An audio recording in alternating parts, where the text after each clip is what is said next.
글로벌 증시가 호황을 누렸던 지난 2024년 결국 국내 증시 코스피는 10% 가까운 낙폭으로 한 해를 마무리를 지었습니다. 여기에 코스닥 이날장에서는 2% 가까운 반등을 보여줬음에도 불구하고 700선 회복은 어려웠던 모습이었고요. 코스피가 12월만 들어서 2%의 지수 하락이 나왔는데 IMF 이후로 이렇게 6개월 연속으로 지수 하락이 나왔던 것은 처음이었다고 합니다.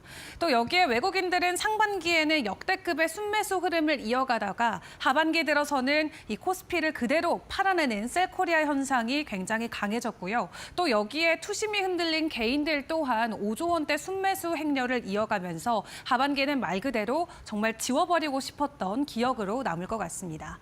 그런 가운데 환율 같은 경우는 종가 기준으로 연말 기준 외환위기 이후로 27년 만에 최고치까지 올라가면서 시장 안에서 긍정적으로 작용될 수 있는 부분이 상당히 많이 없다. 굉장히 부진한 시장의 흐름이 이어졌다라고 이야기를 해볼 수가 있겠고요.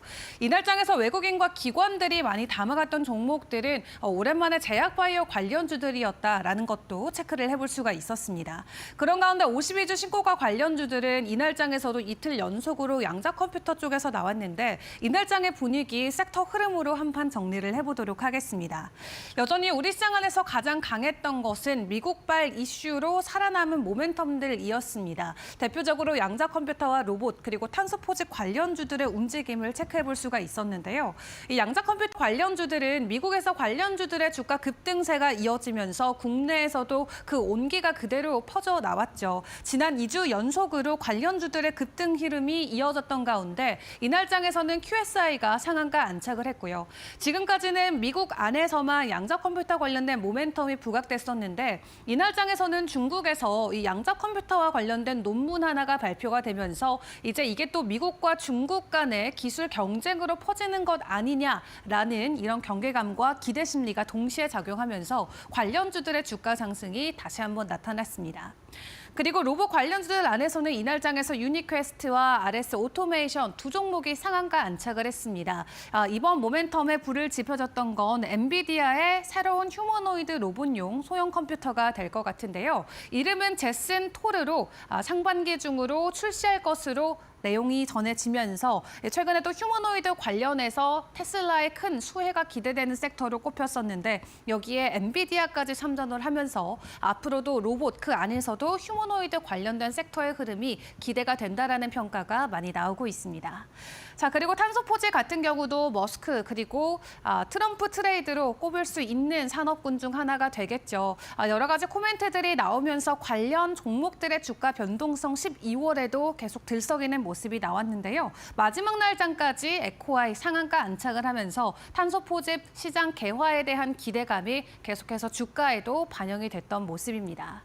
자, 이렇게 마지막 날 거래일은 정리를 해볼 수가 있겠는데 그렇다면 작년 한 해를 전반적으로 다시 한번 돌이켜보고 올해 우리가 기대해볼 부분은 어떤 것들이 있는지도 살펴보도록 하겠습니다.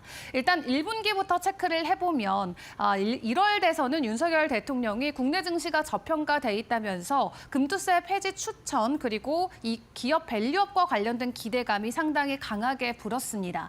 그렇다 보니까 22년도 이후로 코스피가 처음으로 2,700선을 돌파해내면서 증시 전반적인 분위기는 굉장히 긍정적이었죠. 그 안에서도 AI에 대한 기대감과 함께 HBM 관련주들의 주가 급등이 있었는데요. 이 AI 시대가 개화된다라고 하면서 HBM뿐만 아니라 온디바이스 AI 관련주들 그리고 CXL까지 순환매가 지속적으로 돌면서 반도체 강한 상승이 나왔었던 분기였습니다. 그렇다 보니까 삼성전자 같은 경우도 1분기에 굉장히 긍정적인 호실적을 가지고 오면서 주가도 지속적인 상승 흐름이 이어졌었는데 해당 호조세는 2분기까지 이어지기도 했습니다. 2분기 주도적인 섹터와 종목들도 체크를 해보시죠. 다음 장 보겠습니다. 자, 2분기 같은 경우는 전력기기나 음식료 관련 섹터도 있었지만 사실 4월 들어서 이스라엘과 이란의 전쟁이 발발되면서 이 글로벌 진영학적 리스크가 커졌던 분기이기도 했습니다. 그럼에도 AI 기대감이 계속해서 상승하면서 삼성전자는 88,000원 선까지, SK하이닉스는 25만 원 선까지 급등하는 모습이 포착이 되기도 했는데요. 이 AI 시장 확대 덕분에 전력 수요가 급증하면서 2분기 대표 섹터로 첫 번째 전력기기 체크를 해볼 수가 있었습니다. 또 여기에 추가적으로 미국에서 노후화된 전력망들의 대한 이 교체 주기가 도래했다라는 소식과 함께 LS 일렉트릭이나 일진전기 등 세 자릿수 이상 급등하는 종목들이 속출했던 분기였고요. 그리고 이 지금까지는 경기 방어주로 불렸던 음식료 업종이 2분기 들어서는 수출주로 다시 한번 부각이 되면서 농심이나 CJ제일제당과 같은 종목들의 급등세도 굉장히 눈에 띄었습니다. 특히 해외에서 국내 식품의 판매량이 급증하고 있다라고 하면서 수출을 비중이 급증했던 부분이 음식료 업종에게는 긍정적인 상승의 재료가 되어졌고요. 이어서 3분기에도 사실 AI 관련주들의 움직임은 좋게 나왔습니다만 이 AI 고점에 대한 불안감이 커지면서 3분기 들어서는 시장의 분위기가 바뀌는 모습이 나왔습니다. 다음 장 보겠습니다. 7월 들어서는 AI 고점에 대한 버블론이 확산이 됐고 또 여기에 모건스탠리의 비관적인 리포트까지 더해지면서 관련주들의 급등에는 어느 정도 제약이 걸린 모습이었고요. 그럼에도 3분기 대표 섹터로는 제약바이오 관련주들의 상승 흐름이 상당히 눈에 띄었습니다. 유한양행 같은 경우도 신고가, 삼성바이오로직스도 황제주를 등극하기도 했었죠. 그리고 10월 들어서는 위고비가 한국에 상록하면서 비만 치료제 관련주들도 시장에서 굉장히 강한 상승을 보이기도 했습니다. 또 여기에 만약 트럼프가 당선된다면 제약바이오 관련해서 추가적인 수혜가 나올 수 있겠다라는 기대감에 해당 섹터 안에서 강한 상승 흐름이 나오기도 했었고요. 마지막 4분기 분위기도 함께 체크를 해보시죠. 그리고 마지막 4분기 대선인 결론적으로 트럼프 당선인이 최종적으로 당선이 됐고 그렇다 보니까 수출이나 강달러 리스크가 시장에는 상당한 부담감으로 작용이 되기도 했습니다. 또 여기에 국내적으로는 계엄이라던가 제주 무한 참사 등 국내 상황이 불안정했던 부분이 결론적으로 하반기 돼서 증시를 크게 내렸던 주요 원인으로 작용이 됐고요. 다만 긍정적인 부분도 있었습니다. 금투세 폐지와 같은 이 긍정적인 모멘텀도 있었지만 시장에서는 더욱더 큰 악재에 민감하게 반응하는 모습을 보였고 그럼에도 여전히 4분기에도 AI와 관련된 섹터 흐름은 여전히 시장 안에서 굉장히 뜨거웠습니다. 다만 1분기와 2분기가 하드웨어 관련 종목들로의 움직임이 컸다면 4분기 들어서는 AI 관련해서 소프트웨어 관련주들의 급등이 있었고요. 대표적으로 트럼프와 머스크 트레이드로도 불릴 수 있을 것 같은데 일단 AI 하드웨어에서 소프트웨어로 확산된 데를 놓고는 국내장에서 한글과 컴퓨터나 폴라리스 오피스 그리고 이스트 소프트와 같은 종목들의 상승을 체크를 해볼 수가 있었습니다. 또 미국에서도 팔란티어와 같이 그동안 엔비디아처럼 하드웨어 쪽의 상승분이 어느 정도는 일단락이 되고 소프트웨어 쪽으로 급등했던 흐름이 우리 국내 증시에도 영향을 크게 줬다라고 생각을 해볼 수가 있겠는데 자 이렇게 굉장히 상반기는 긍정적이고 하반기는 어려웠던 한 해를 보냈는데 그렇다면 올해 분위기는 어떨까요? 증권가의 전망치도 같이 체크를 해보도록 하겠습니다. 여러 가지 전망치들이 있지만 한 줄로 정리를 해보자면 상반기에는 사지 말고 하반기에 사라가 되겠습니다. 작년과는 그렇다면 대조되는 모습이 되겠죠. 일단 DB금융투자 같은 경우는 하단 기준으로는 예상 밴드가 가장 낮은 증권사입니다. 2100선으로 제시를 하고 있는데 가장 높은 전망치를 제시한 SK증권과 주요 전망에 대한 코멘트가 동일했습니다. 상반기에는 안전자산 위주로 투자를 하되 하반기 돼서는 주식의 비중을 늘리는 게 좋겠다라는 내용이었고요. 그 중간에 예상 밴드를 가지고 있는 증권가들의 내용들을 확인을 해보면 메리츠증권 같은 경우는 AI 쪽을 여전히 주목하자 이야기를 하고 있고 NH 쪽에서는 저점 매수에 대한 전략을 세워야 되는 때다라고 이야기를 하고 있습니다.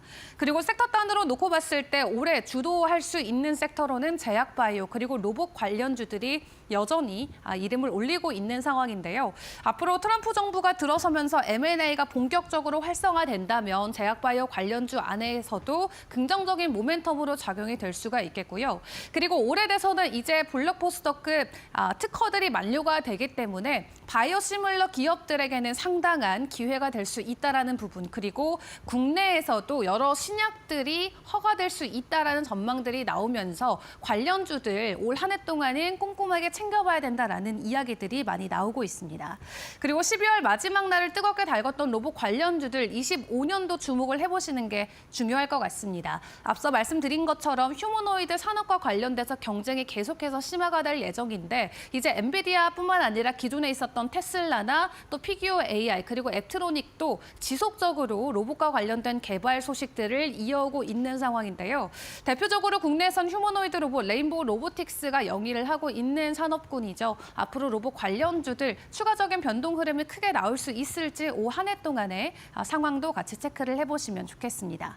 자, 마지막으로 짧게 1월 주요 일정도 체크를 해보도록 하겠습니다. CES부터 JP모건 헬스케어 컨퍼런스까지 1월 초에 여러 큰 행사들이 대거 준비가 돼 있고요. 그리고 미국의 FOMC나 도널드 트럼프 대통령의 취임식까지 모두 겹쳐 있습니다. 그리고 또 1월 9일에도 추가적인 미증시 휴장 일정이 있기 때문에 한국에서는 설 연휴 그리고 미국에서는 이틀 정도의 휴장 일정이 겹쳐 있는데 여러 글로벌 빅 이벤트들이 많이 산재돼 있는 만큼 짧은 거래일 안에서 추가적인 변동성에는 유의를 하시면서 투자하시는 게 중요할 것 같습니다. 이어서 뉴욕 증시로 다시 넘어가 보도록 하겠습니다. 2024년의 뉴욕 증시는 매우 강했습니다.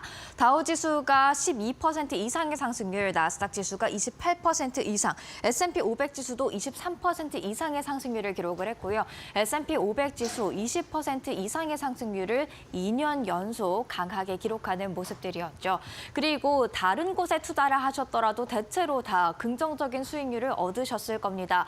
원유와 그리고 채권 관련된 ETF, 대표적인 ETF가 되겠죠. 이 부분에 대해서만 마이너스 수익률이 나왔고 나머지 전부 다 플러스 수익률이 나왔죠. 그만큼 금융시장 전반적으로 강했다라고 표현을 할 수 있을 것 같습니다. 과연 이런 강세가 올해도 유지가 될까요? 월가에서는 일단 유지된다라는 쪽에 손을 들고 있는데요. 다음 차트 함께 보실까요? 다만 산타클로스 랠리에 대한 기대감은 조금은 식은 것 같습니다. 지난해 마지막 거래일과 그리고 새해에서 이 거래일 동안의 상승이 강하게 나오는 것을 산타클로스 랠리라고 하는데요. 지난해 마지막 거래일 며칠 동안 뉴욕 증시가 하방 압력을 좀 받아왔기 때문에 일단 산타클로스 랠리 기간 동안의 현재까지의 수익률은 마이너스가 되겠습니다. 새해 첫 2거래일 동안 정말 강한 상승이 나온다면 플러스 상승률로 전환할 수가 있겠지만 아직까지는 그 기대감이 좀 식은 것 같고요. 그렇기 때문에 이제는 산타클로스 랠리가 아닌 1월 더 길게 봐야 된다라는 이야기가 있는데요. 1월이 중요한 이유는 바로 여기 있습니다. 1월 첫 5거래일이 중요하다. 과거 18번의 대선 이후 14번은 첫 5거래일 성적이 향후 1년의 성적을 좌우했다라는 그런 통계에 나와 있고요. 또 1월 성적이 한 해를 결정짓는 1월 바로미터라는 것도 있다라는 이야기도 있죠. 그만큼 1월 첫 해의 시작이 어떤 스타트를 끊느냐에 따라서 2025년의 전체적인 성적표가 나올 수 있기 때문에 이제는 산타클로스 랠리 기간보다는 1월 조금 더 긴 시선으로 바라보셔야 될 것 같습니다. 일단 대선 이후 과거 통계를 보시면요. 1월 수익률은 이렇습니다. 다우지수 평균적으로 0.5% 오르고요. 나스닥은 2.3%, 그리고 S&P 500 지수 0.7%가량 오르는데 상승과 하락 모두 다 조금 혼재되어 있는 모습이죠. 그렇기 때문에 뚜렷한 상승을 보인다, 뚜렷한 하락을 보인다, 이런 부분이 없어서 1월이 어떤 흐름을 보일지 더 평가하기가 까다로운 것 같습니다. 그런 만큼 작은 지표 또는 이슈들 하나하나에 주목하는 1월 시장이 될 것 같습니다. 다음 이슈도 함께 보시죠. 국채금리도 그리고 또 주목을 하셔야 될 것 같습니다. 국채금리, 10년물 국채금리의 지난 한 해 동안의 차트를 보고 계신데요. 사실 기준금리 시점이 여기입니다. 기준금리가 인하되기 전, 그러니까 기대감만 가지고 이렇게 국채금리가 빠르게 하락을 했었는데 실제 인하가 되고 나니까 오히려 더 하락하는 게 아니라 반등하는 모습을 보였죠. 그만큼 시장이 금리 인하에 대한 선 반영을 강하게 했었기 때문에 기대보다 못한 금리 인하에 지금 국채금리가 다시금 오르고 있다는 것을 알 수가 있는데요. 4.5%를 웃도는 수준 꽤 오래 또 지속이 되고 있습니다. 이곳이 바로 문제가 되겠습니다. 2020년 금리가 저점을 기록했던 이후 1,754일 동안 주식이 117% 올랐는데 하지만 10년물 금리가 4.5%를 돌파한 89일 동안에는 2.1% 하락을 했고 4.75%를 돌파하는 20일 동안에는 3.7% 하락했다라는 통계가 있는데요. 지금 4.75%까지 올라오진 않았지만 4.6%의 육박하는 수준까지는 올라와 있습니다. 그렇기 때문에 2024년 시장이 잘 올라왔지만 과연 올해는 이렇게 높아진 국채 금리가 시장에 어떤 영향을 줄지 체크해 볼 필요가 있을 것 같습니다. 다음 차트 함께 보실까요? 그렇다면 S&P 500, 지난 한 해 동안 기여도 컸던 종목들은 어떤 게 있을까요? 일단 AI 중심으로 빅테크를 바라보셔야 될 것 같습니다. 엔비디아의 상승 기여도가 가장 컸습니다. S&P 500의 상승의 4.2%포인트를 엔비디아가 기여했고요. 그 아래로는 알파벳, 애플, 아마존, 메타, 테슬라, 마이크로소프트, 브로드컴, 월마트와 버크셔 해서웨이까지 준비가 돼 있는데요. 그만큼 AI 중심의 대형주들이 지난 한 해 동안 힘을 냈다라는 것을 알 수가 있었고요. AI는 이제 초기 시작이다라는 이야기도 계속해서 나오고 있었고, 댄 아이브스, 웨드부시 애널리스트와도 그런 이야기를 많이 들려드렸죠. 그런 만큼 과연 이 대형주들이 계속해서 올해도 긍정적인 흐름을 이어갈 수 있을지 확인해 볼 필요가 있을 것 같습니다. 그리고 지난 한 해 베스트와 워스트를 한번 꼽아보도록 하겠습니다. 팔란티어, 지난 한 해 동안 무려 356%의 강한 상승률을 기록했는데요. 비스트라와 엔비디아까지 모두 다 AI와 관련이 돼 있습니다.